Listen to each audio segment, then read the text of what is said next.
हमारे संज्ञान में ऐसा पहली बार आया जब मंदिर में इस तरीके का विवाद हुआ। कुछ ऐसे लोग थे जो माता के गर्भगृह में भी आ गए थे। व्यक्तिगत किसी को भी करने का अधिकार नहीं है। अच्छा, अंगादेव जी तो हमें हर साल नवदुर्गा के समय मिलने के लिए आते ही होंगे। किसी को ये अधिकार नहीं है कि वो अपने मन से जैसा चाहे वो कर ले। उस दिन ऐसा क्या हुआ था जिससे पूरे शहर में और पूरे प्रदेश में इस बात की चर्चा हुई कि बैगा का परिवार है, करीब करीब वो 100 वर्षों से सेवारत है। वो ये जो पूरा घटनाक्रम हुआ उसमें आपको कोई साजिश लगती है? ये उन एजेंसियों का काम है कि इसमें क्या है कि कुछ लोग बाहर ही हैं, उन्होंने यहाँ के संसाधनों पे कब्जा कर रहे हैं, ऐसी बातें हो रही हैं। और जब ये मंदिर वाला प्रकरण हुआ था, देखा जाए तो हम लोग 400-500 400-300 वर्ष से यहाँ रह रहे हैं। मंदिर को लेकर के उनका विवाद है कि मंदिर की जो समिति है उसको लेकर के वो नाराज हैं। विधान देखो 1971 में यहाँ हुआ और 1965 में उन्होंने ट्रस्ट मंडल का गठन किया। पीछे के रास्ते के से जो आने की कोशिश हुई है उससे आपको क्या लगता है? पीछे के रास्ते से एक भेड़ को लेकर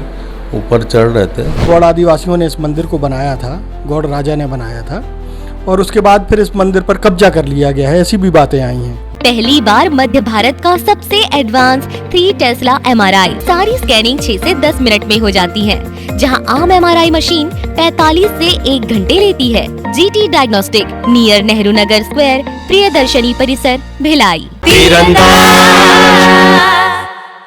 नमस्कार, मैं हूं मयंक चतुर्वेदी और आप देख रहे हैं तीरंदाज। आज हमें छत्तीसगढ़ के सबसे प्रमुख धर्म स्थलों में शामिल डोंगरगढ़ में, और डोंगरगढ़ में 27 सितंबर को नवदुर्गा की पंचमी के दिन एक विवाद हुआ था, एक विवाद खड़ा हुआ था, जिसके कारण पूरे प्रदेश में इसकी चर्चा हुई। आपको बता दें कि डोंगरगढ़ जो मंदिर है बहुत बड़ी आस्था का केंद्र है सनातनियों के लिए, और देश भर से लोग यहाँ दर्शन के लिए आते हैं, डोंगरगढ़ वाली माता के दर्शन के लिए आते हैं।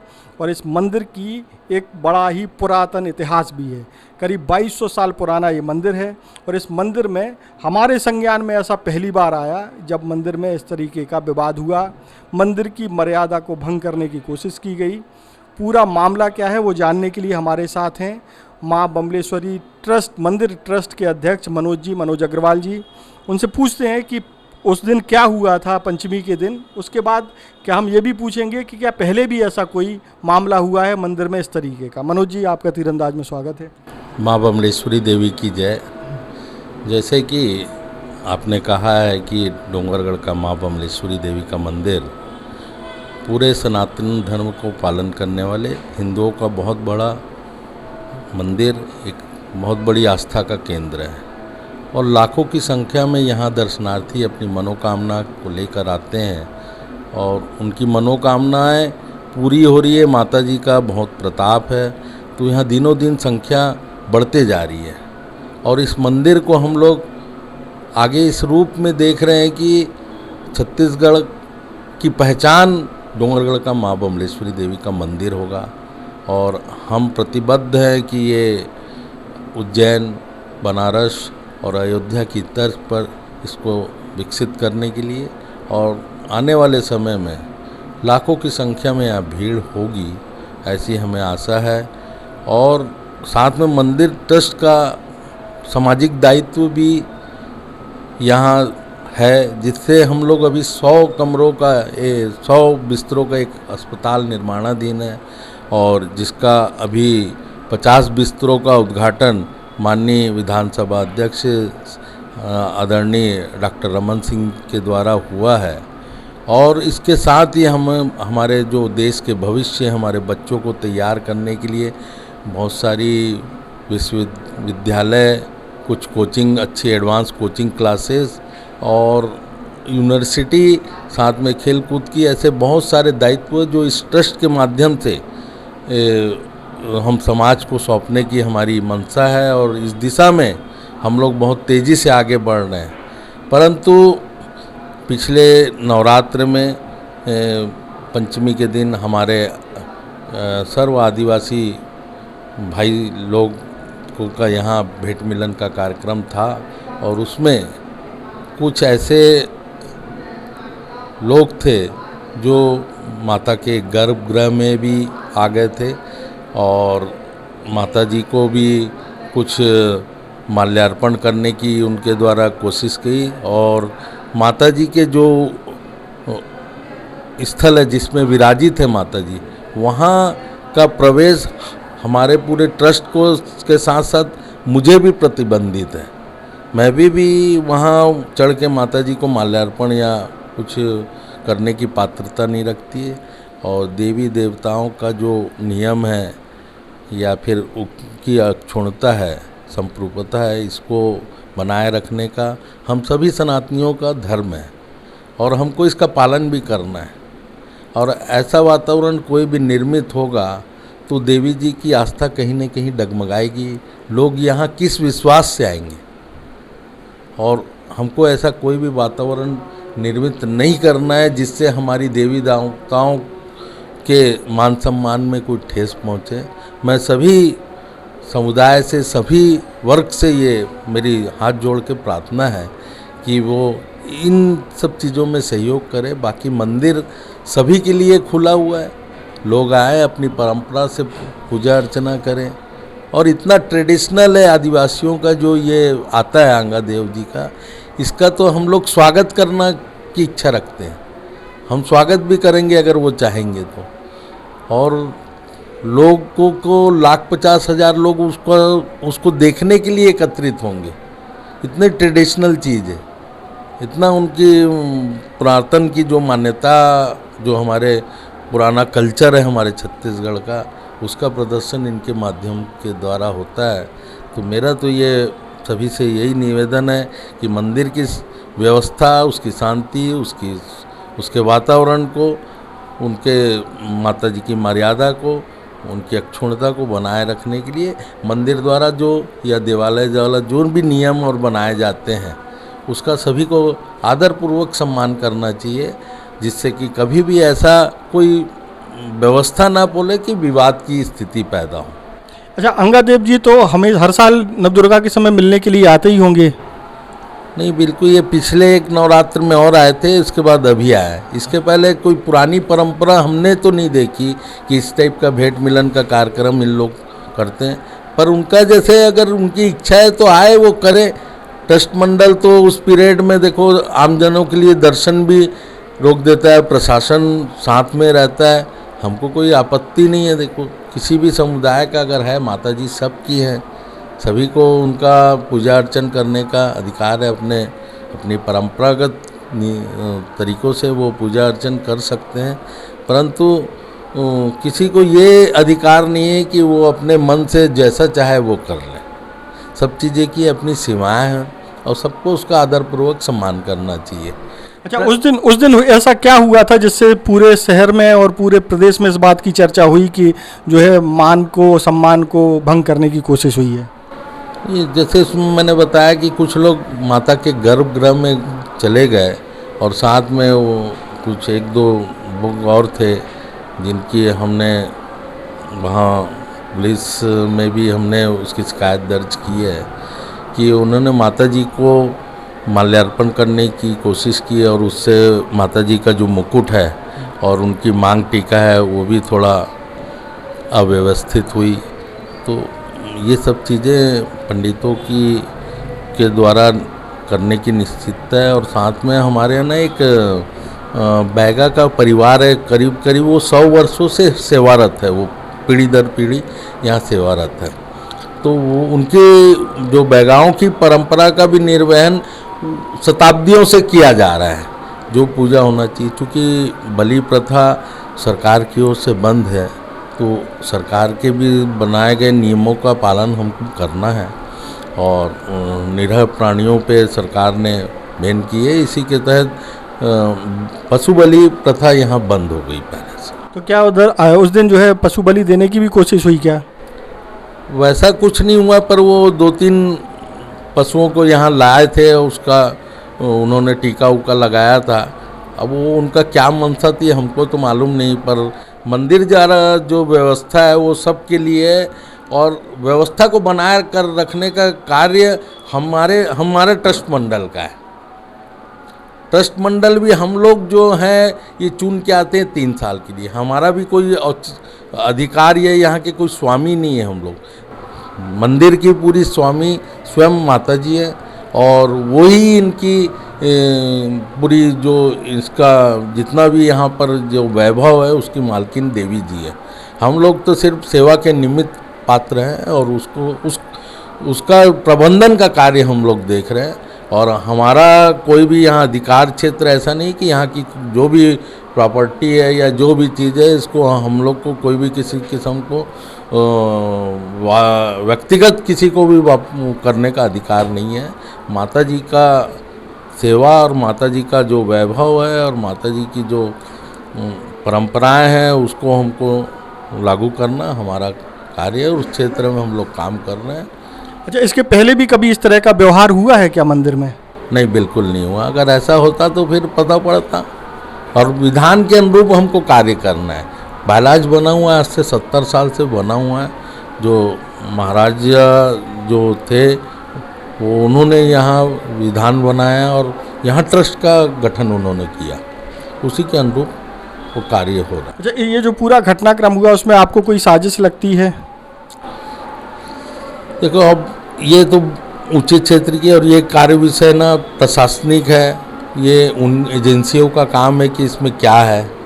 हम लोग तो जब तक हमें मिला है कार्यभार या जब तक हम लोग देवी की सेवा में इसकी अक्षुण्णता और इसके व्यवस्थापन के लिए हम लोग हैं और उसको हम लोग करने का प्रयास कर रहे हैं कि अच्छे से अच्छा हो। और इस ट्रस्ट के माध्यम से समाज को हम क्या दे सकते हैं, क्या भला कर सकते हैं, उस पर हम लोग बात करते हैं। अच्छा, अभी पिछले कुछ दिनों से देखा जा रहा है कि कुछ लोग, चाहे वो राजनांदगांव के भी हो सकते हैं, रायपुर के भी, पूरे छत्तीसगढ़ में कुछ लोग जो है यहाँ क्षेत्रवाद की बात कर रहे हैं कि कुछ लोग बाहरी हैं, उन्होंने यहाँ के संसाधनों पे कब्जा कर रहे हैं, ऐसी बातें हो रही हैं। और जब ये मंदिर वाला प्रकरण हुआ था तब भी सोशल मीडिया पे कुछ लोगों ने ये लिखा, जो हम लोगों ने भी पढ़ा, कि बाहर के आए हुए लोगों ने जो है यहाँ कब्जा कर लिया है। तो इसको आप किस तरीके से देखते हैं? देखो, 3000 करीब यहाँ पर सदस्य इस मंदिर में, उसमें सभी वर्ग समुदाय के लोग सदस्य हैं। और जो वर्ग समुदाय के लोग आए थे उनके भी 60-70 सदस्य यहाँ ऑलरेडी है। तो ऐसा कहना गलत है। लोगों की पीढ़ियाँ, जैसे हम ही अपनी बात करते हैं, हमारी 7-8 पीढ़ियाँ यहाँ निकल गई। और देखा जाए तो हम लोग 400, 500, 400, 300 वर्ष से यहाँ रह रहे हैं। अब उसको भी बाहरी अभी भी बोलते रहेंगे तो क्या है उसका। और ये इस टाइप के जो वक्तव्य दे रहे हैं ये सब अच्छी चीज़ नहीं है। भारत का हर नागरिक हिंदुस्तान का निवासी है और कहीं भी वो रहने की पात्रता रखता है। और जहाँ रहता है और उसको जो मंच मिलता है या जो भी उसको वैधानिक प्रक्रिया के तहत वो अगर रहता है तो कोई बाहर का नहीं कहलाता है। अच्छा, यहाँ गौड़ राजा भी हैं, उनकी क्या भूमिका आप देखते हैं इस प्रकरण में? देखिए, यहाँ गौड़ राजा यहाँ कोई नहीं। देखो, गौड़ राजा अगर रहते तो राजपूत कैसे कहलाते हो? उनकी इतनी प्रॉपर्टियाँ हैं, उनका जहाँ भी उनका सब है उसमें राजपूत लिखा हुआ है। अगर गौड़ रहते तो वो गौड़ रहता। और राजा साहब का बनाया हुआ विधान है, वो ऐसे ही वहाँ पर उल्लेख करते कि भेंट पंचमी जो पंचमी है यहाँ होगा। बाकी बहुत सारा उन्होंने लिखा हुआ है। ऐसा कुछ भी रहता कि गौड़ हम हैं तो वो फिर बनाते नहीं वो।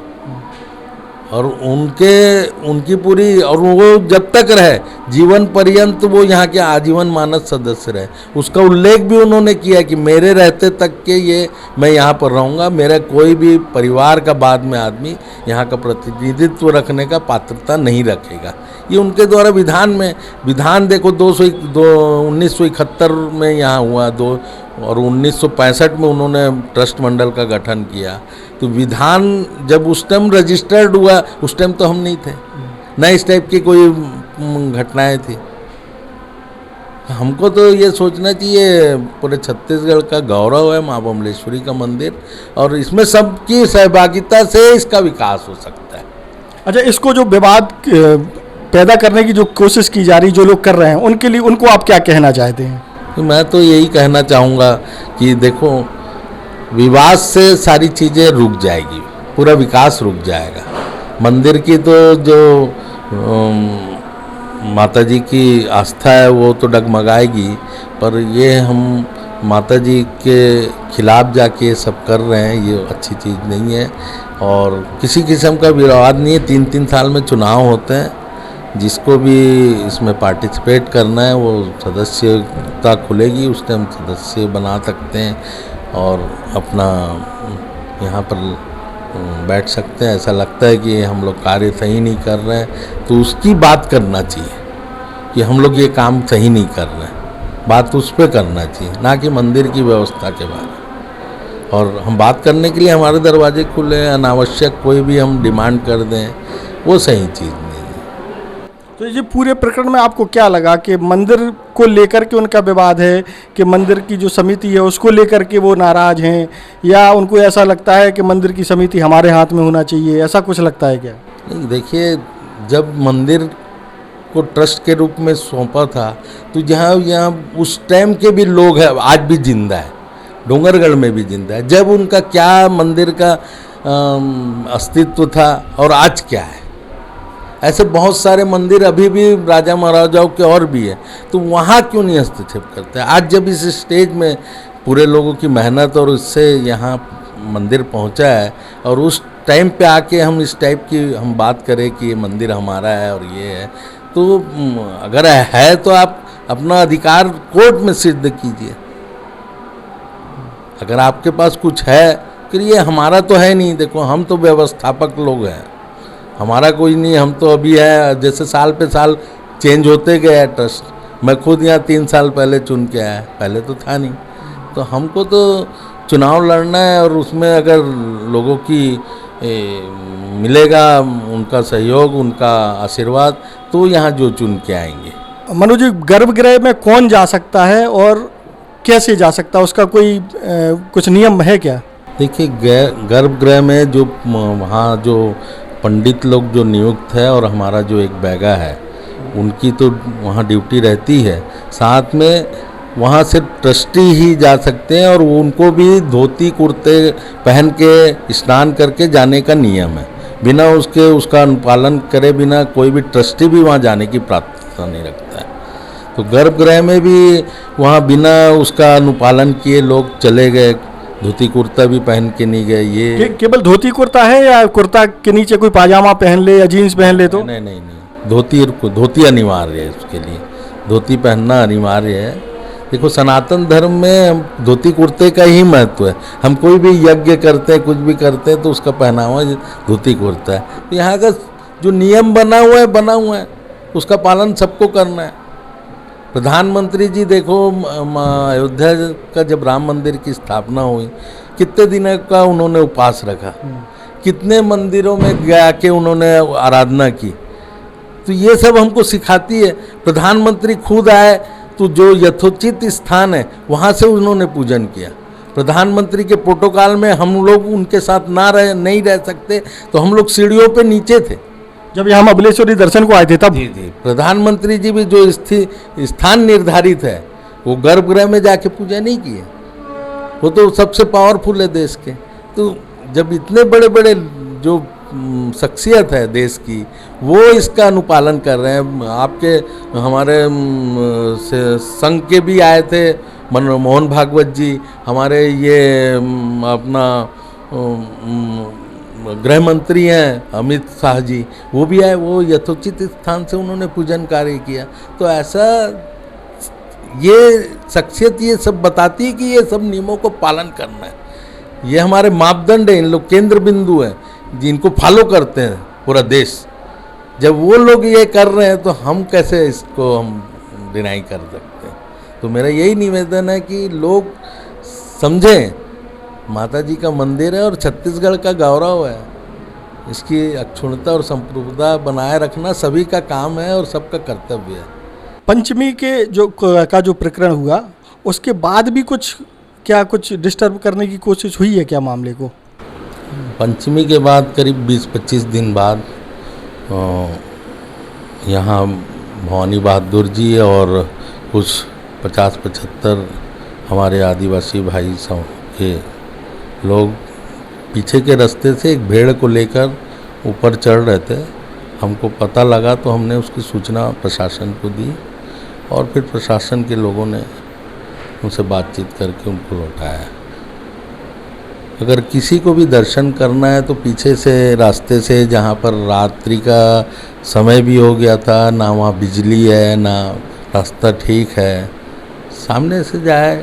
सामने का रास्ता सब दर्शनार्थियों के लिए भी खुला है। तो क्या भीड़ कोई बलि देने की कोशिश हो रही है क्या? तो इसको हम नहीं कह सकते। जो चीज़ लेके आए उसको हमारा काम है हम प्रशासन को बताने। देखो, कानून और व्यवस्था बनाने के लिए या फिर जो देश का कानून बना हुआ है उसका पालन करवाने के लिए प्रशासन के लोग निश्चित हैं। हम जो प्रशासनिक जो व्यवस्था बनी है हमारा काम है उनको सूचना देना और उसको लागू करना और उसका अनुपालन कराना उनका काम है।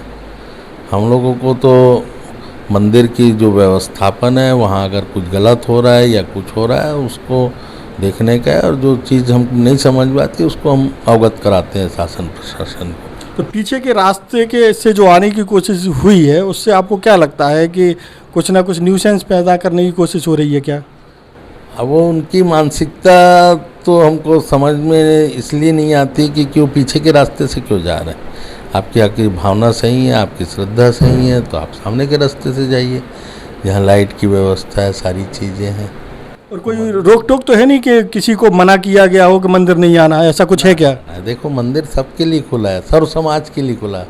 मंदिर तो देखो, अभी इतना बड़ा हॉस्पिटल डोंगरगढ़ में मेडिकल फैसिलिटी नहीं है, वो तो सर्व समाज का मंदिर बन रहा है। हमारी तो मानसिकता है वहाँ कोई हिंदू मुस्लिम सिख ईसाई नहीं होना है, सभी को बीमार होना है तो वो इलाज के लिए वो मंदिर हॉस्पिटल बना रहा है। तो हमारी कोई मानसिकता नहीं है। हम तो ज़्यादा से ज़्यादा लोग आए, ज़्यादा से ज़्यादा लोग दर्शन लाभ करें, हम ऐसी व्यवस्था चाहते हैं।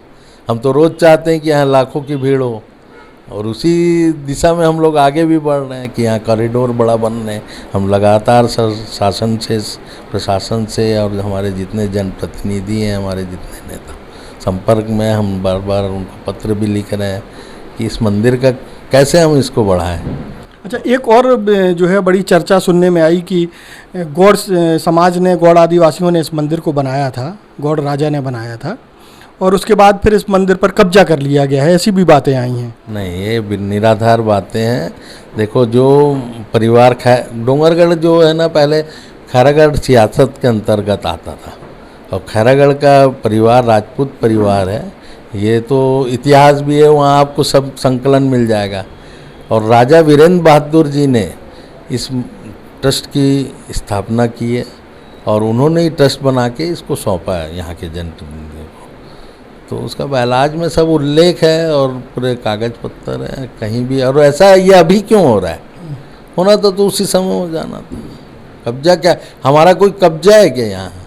हम भी यहाँ पर कुछ दिनों के मेहमान हैं। जब तक हमको सेवा कार्य मिला है, जब तक ये तो न्यायिक प्रक्रिया है। सब देश का प्रधानमंत्री क्या देश का स्वामी थोड़ी ना हो जाता है। तो ये थे मनोज अग्रवाल जी, जो कि माँ बमलेश्वरी मंदिर ट्रस्ट के अध्यक्ष हैं, मौजूदा अध्यक्ष हैं। और इन्होंने जो पंचमी के दिन, नवदुर्गा की पंचमी के दिन जो विवाद हुआ, जबरन जैसा बताया जा रहा है कि गर्भगृह में घुस करके माता जी के श्रृंगार को छेड़छाड़ की गई, माला पहनाने की कोशिश की गई, जबकि इसकी एक पूरी व्यवस्था है, एक इसका भी एक डेकोरम है और एक उसी डेकोरम के तहत सारी चीज़ें चलती हैं। जैसा कि बताया अध्यक्ष जी ने, वो खुद गर्भगृह में नहीं जा सकते, लेकिन जबरन गर्भगृह में जा सकते, लेकिन पूजा नहीं, मंच में नहीं जा सकते। अच्छा, मंच में नहीं जा सकते, जहाँ देवी जी विराजित है उसके ऊपर हम नहीं जा सकते। हाँ, तो जैसा कि बता रहे हैं कि गर्भगृह में जा सकते हैं, लेकिन जहाँ देवी जी विराजित हैं वहाँ तक उनका एक्सेस नहीं है, अध्यक्ष जी का भी, लेकिन वहाँ तक लोग गए। इस विवाद को जिस तरीके से खड़ा करने की कोशिश की जा रही है, वैसा मनोज जी बताते हैं कि इससे बहुत सारी चीज़ें प्रभावित होंगी। बहुत सारे लोगों के दावे हैं, वो दावे कोर्ट में सिद्ध किए जाएं तो ज़्यादा बेहतर है, जैसा कि मनोज जी ने कहा। और इस मामले को जो है किसी भी तरीके से मंदिर ट्रस्ट और समाज के लोग शांत करना चाहते हैं, क्योंकि किसी भी तरह का विवाद तमाम तरह की परेशानियां ही पैदा करता है। देश और दुनिया की ताज़ा तरीन खबरों से जुड़े रहने के लिए आप तीरंदाज को सब्सक्राइब करना बिल्कुल ना भूलें।